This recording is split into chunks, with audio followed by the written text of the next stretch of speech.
Aloha and good day. My name is Jürgen Steinmetz from eTurboNews, and this is a breaking news update.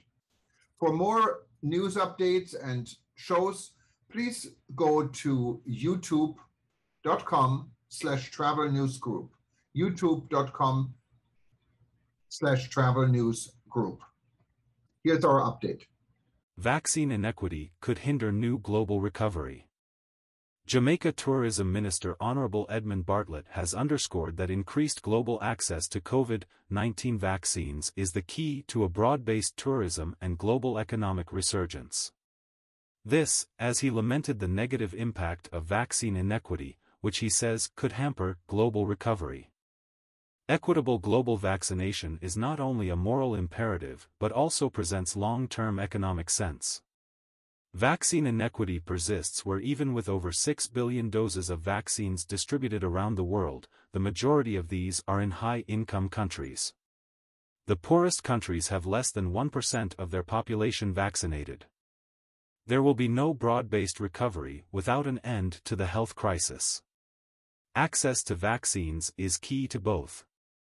Regrettably, at this stage in the pandemic, vaccine inequity persists where even with over 6 billion doses of vaccines distributed, the majority of these are in high-income countries, whereas the poorest countries have less than 1% of their population vaccinated.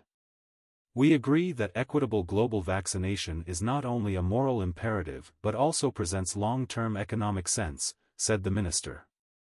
The minister made this statement yesterday, October 6, during the virtual staging of the Organization of American States, OAS, 25th Inter-American Congress of Ministers and High-Level Tourism Authorities.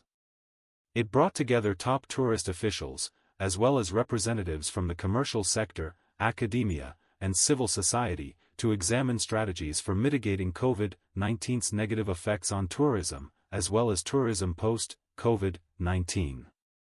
During his remarks, he encouraged the leaders of developed countries to share vaccines with lower-income nations, noting that international coordination and cooperation are key to ensuring an effective global vaccination program.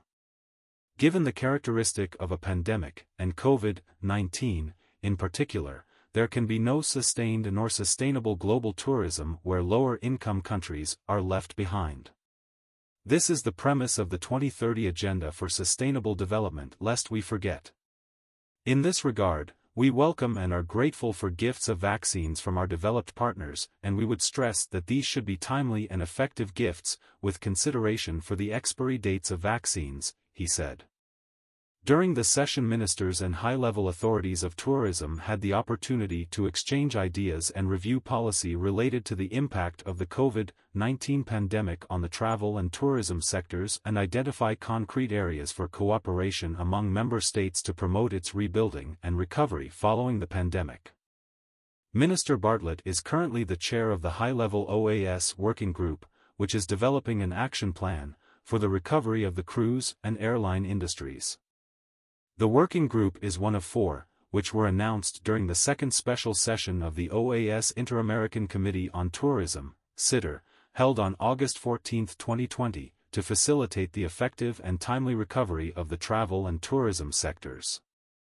#Rebuilding Travel.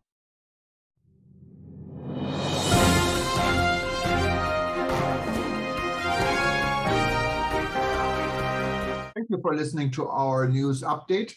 There's more on youtube.com/travel news group, or you can read us, of course, in going to our news portal at eTurboNews.com or travelnews.online.